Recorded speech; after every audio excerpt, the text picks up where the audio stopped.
Welcome to In 5 Minutes. The agenda of this clip is to study CMOS transmission gates in a bit more detail. CMOS transmission gates are also called as pass gates.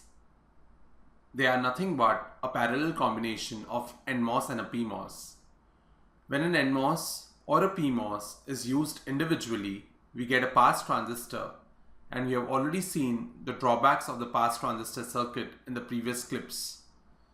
So to avoid the drawback and to ensure that we get a perfect 1 and a perfect 0 at the output, we connect an NMOS and a PMOS transistor in parallel with complementary inputs.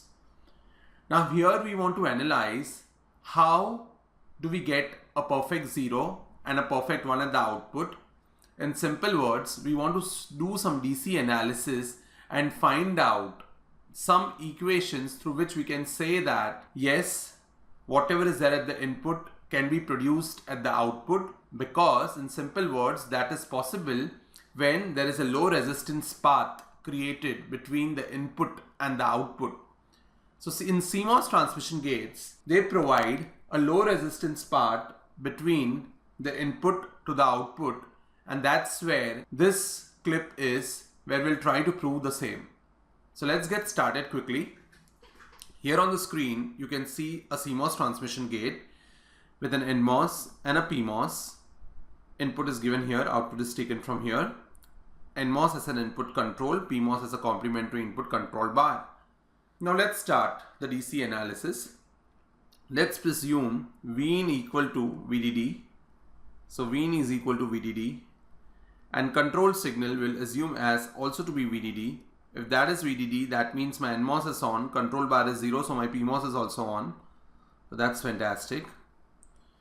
Now let's go to the transmission gate, and first let's label all the gate, drain and source, because these are going to be very critical in our analysis. So let's do that. So for NMOS, this is my gate. Because my input is VDD, we know that this is going to be my drain.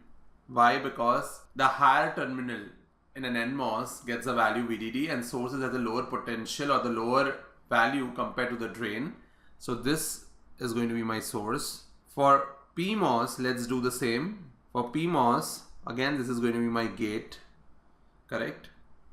Because this is VDD, we know that in a PMOS, the source terminal is at the higher value. So this is source, and this is going to be my drain. Now, before we get started, let's do one more quick exercise. We are trying to find the input-output current and voltage relationship of CMOS transmission gate, because we want to prove that it creates a low resistance path between the input and the output. In order to do that, can someone help me? Because we are going to do this complete analysis with respect to Vout. Vout is going to be the parameter on basis of which we are going to do this analysis. So can someone tell me what are the values my Vout can take? You might think it's 0 and VDD. That's correct. So one value is 0, other value is VDD. In between that also, just recollect that if my PMOS would have been used alone as a pass transistor, we would have got the maximum value to be mod VTP. We know this. It cannot pass a perfect 0. It can pass only mod VTP.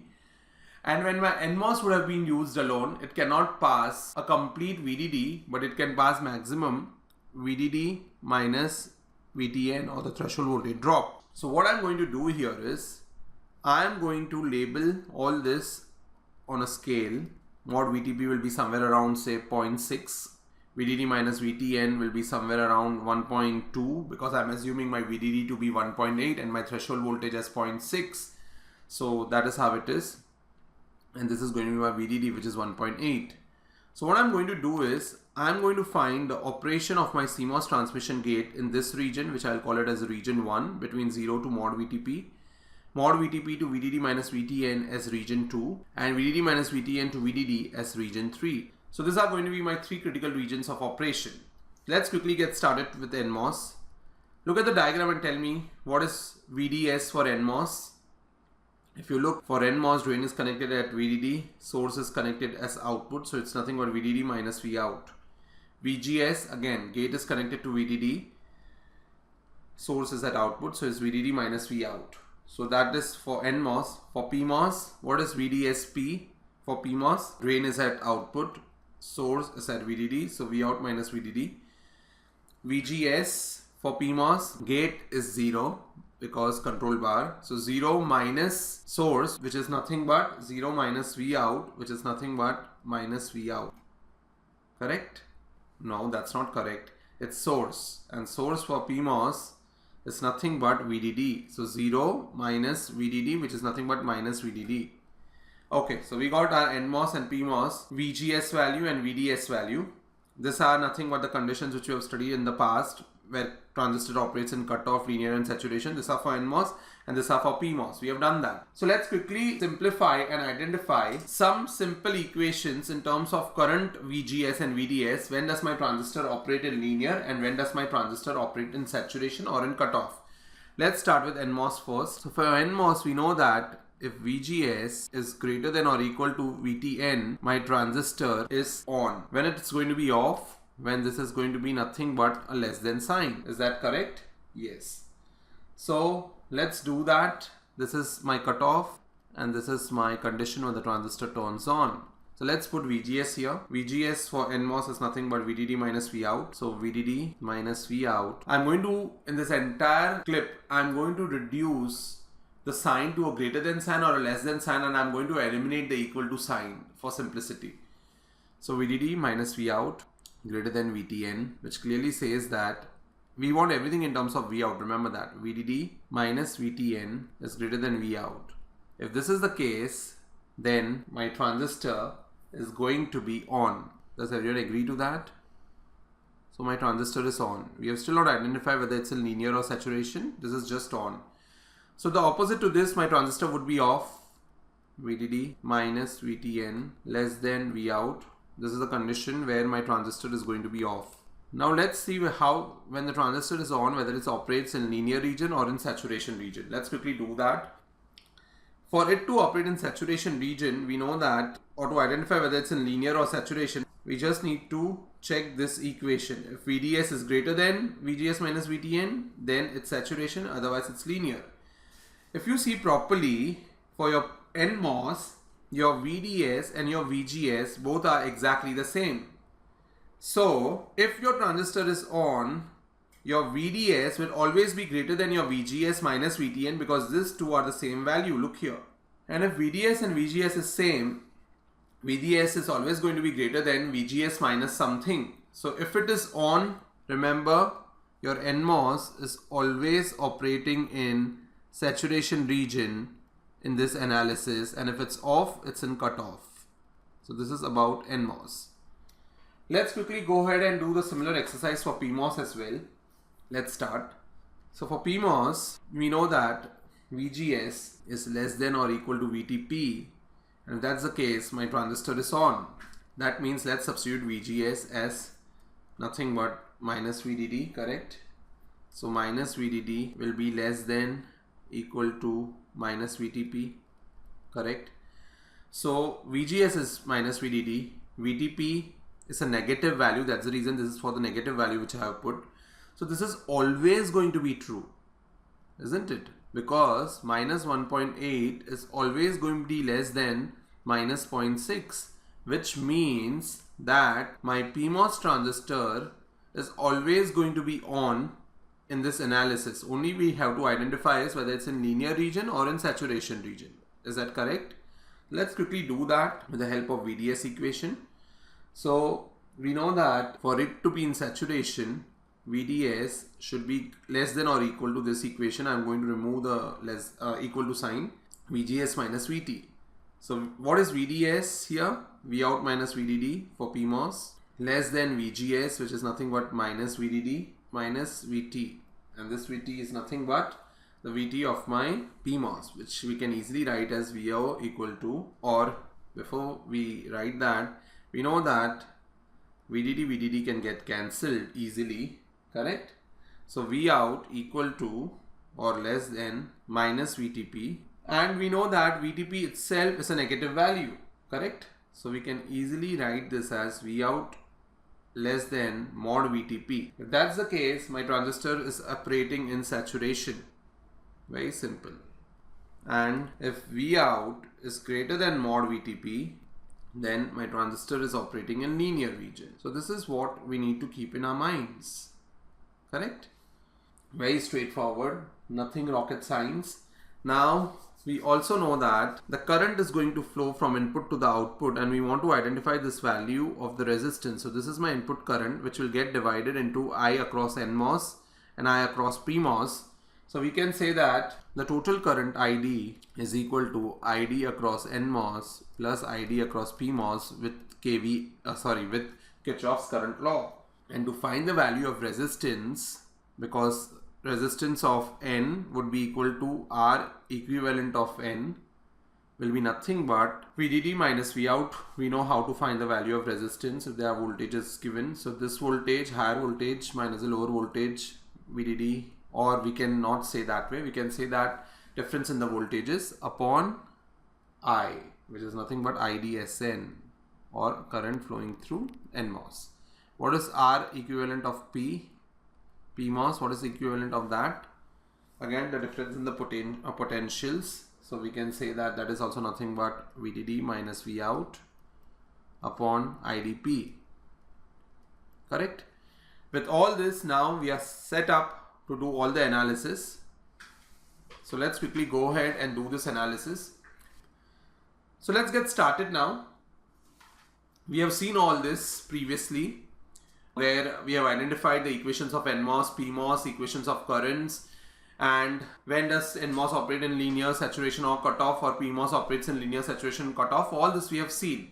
Now we want to find the region of operation. Why are we doing all this? Because we want to find R equivalent of N, R equivalent of P, and the final R is going to be the parallel of 2. And if we can get this a smaller value, then we would understand that transmission gate gives us a perfect 1 or a perfect 0. So let's start with region 1. Region 1 is when my input, or everything is in terms of output, right? So this is in terms of output. Remember that we have discussed this. So region 1 is when my Vout is greater than 0 but less than mod VTP. Look at the screen for NMOS and PMOS and tell me what is going to be the region of operation for both my transistors. For PMOS, Vout is less than VTP, so PMOS operates in saturation region. We got that very easily. Vout is less than mod VTP, so PMOS in saturation. What can you say about NMOS? Vout greater than 0. Look here. What will be the value of VDD minus VTN approximately? We said 1.2, right? And your Vout is greater than 0 but less than mod VTP. Mod VTP would be somewhere around 0.6.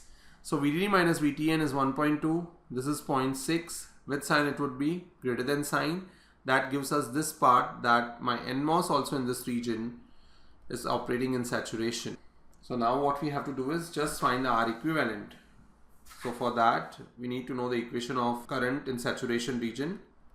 This is the equation, correct? So let's say R equivalent of N is going to be VDD minus Vout. I'm just going to put IDN in this equation upon,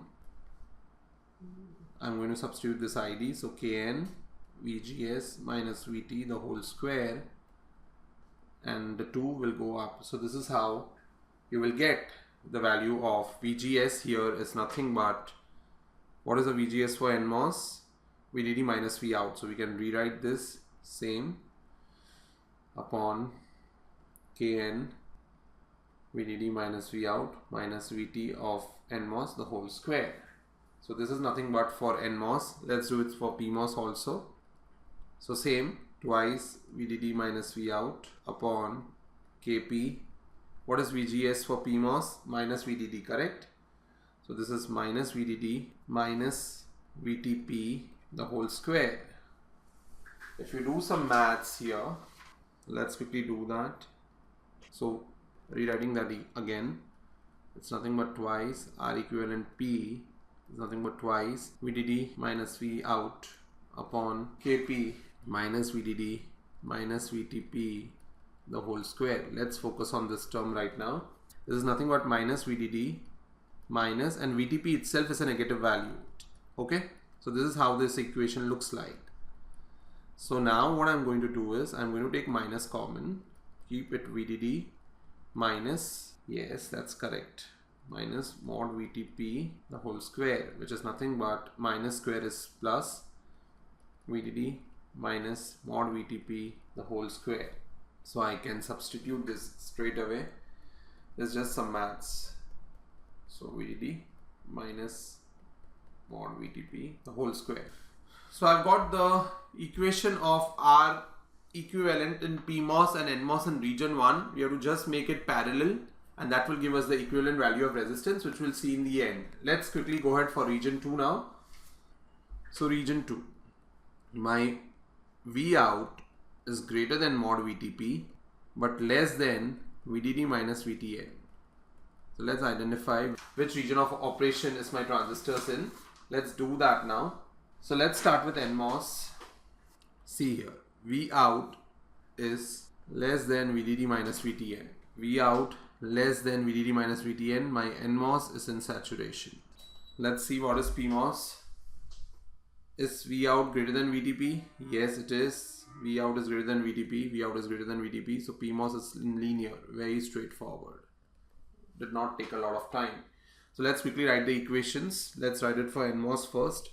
We know how it is in saturation. So VDD minus V out, Kn by 2 will go up into VGS, which is nothing but VDD minus V out minus the threshold voltage, VGS minus VT, right? The whole square. So this is the equation for R equivalent N. Now what is the equation of current in linear region? Because we will need that for PMOS. Kp by 2 twice VGS minus VT into VDS minus VDS square. Let's substitute everything here. Kp by 2. What is VGS for PMOS? Minus VDD minus VT. What is VDS? V out minus VDD minus V out minus VDD the whole square. I'm going to take minus common from here. I'm going to take minus out from here and swap it. I'm going to reverse this by taking a minus outside and square it. So minus will all go off. And finally what I will get is nothing but the following. See if that makes sense to you. Is equal to Kp by 2 twice VDD minus mod VTP. Because I have taken minus and this minus of minus VT, which we saw in the previous clip.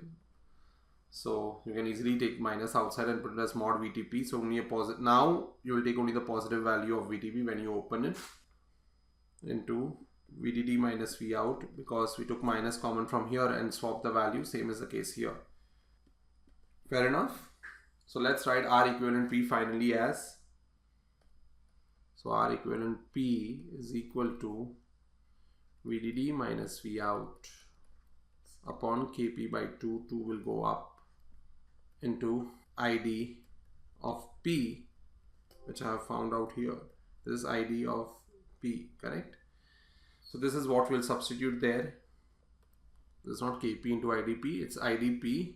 So IDP is now what I'm going to substitute. Kp by 2 I have taken up, so this is Kp down into twice VDD minus VTP, VDD minus V out minus here only VDD minus V out the whole square. So if you simplify this further by taking VDD minus V out common, it will be nothing but twice Kp twice VDD minus mod VTP minus VDD minus V out. Very simple, not to get intimidated by long terms. So I got R equivalent P, I got R equivalent N. Now I have to just connect in parallel to find the equivalent, and that we will see later. So this is region 2. Let's similarly quickly go ahead and find out for region 3.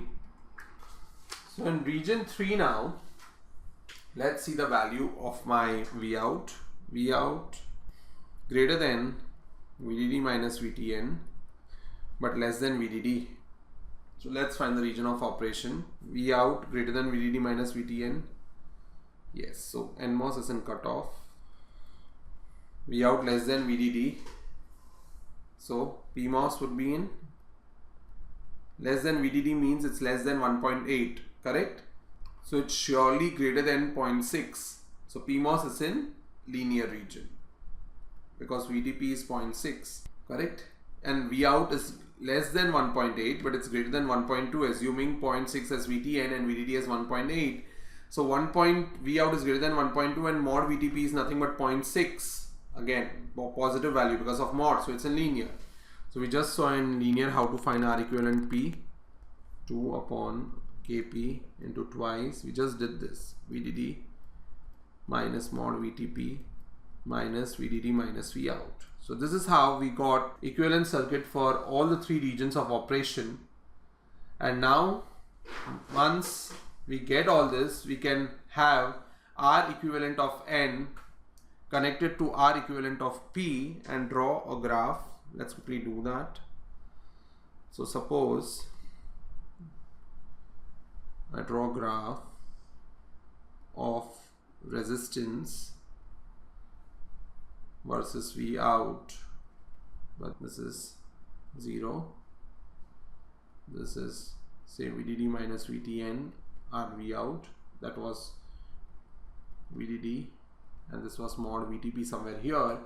I'll find that my resistance, irrespective of my V out, will have a constant value, and that too a very low value, and this value will ensure, this very low value will ensure that there is very as good as no drop, and hence a perfect input can be passed as a perfect output because the value of the resistance does not change with respect to the output, and it creates a row resistance path where the value of the resistance is also very small, and hence we get the functionality in a CMOS transmission gate. See, you don't need to worry. This curve which I have drawn is nothing but R equivalent of N parallel to R equivalent of P. You can try this with the maths which we have done and you will come up with a similar graph. So this low resistance value, which is constant irrespective of V out and which is a very small value or a nominal value, will ensure that CMOS transmission gate gives us a perfect 1 and a perfect 0 at the output. Hope you have followed. Stay tuned, take care, and thank you very much.